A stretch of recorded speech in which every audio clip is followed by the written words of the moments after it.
नुकत्याच झालेल्या आतंकवादी हल्ल्यात आमचे बरेच बांधव मारले गेले. त्या सगळ्यांप्रती आमची नुसती सहानुभूती नाही तर सहसंवेदना आहेत, कारण आम्ही हे दुःख अनेक वर्ष झेलत आहोत.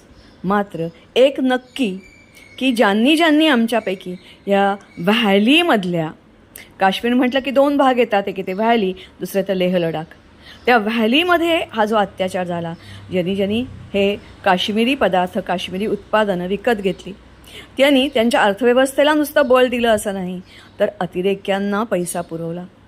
ते आणि त्यांचे भारतभर पसरलेले हस्तक यांच्याशी ज्यांनी आर्थिक व्यवहार केला, त्यांनी या आतंकवाद्यांना मदत केली आणि त्याच्यामुळे आमचे हे बांधव असे मारले गेले. काही वर्ष ही उत्पादनं नाही खरेदी केलीत तरी काही फरक पडत नाही. मात्र जो वेळेला आर्थिक त्यांची दबावलं जात नाही नाक, तोपर्यंत त्यांना शहाणपण येणार नाही. काश्मीरचं सौंदर्य बघायचं तर लेह लडाखकडे जा.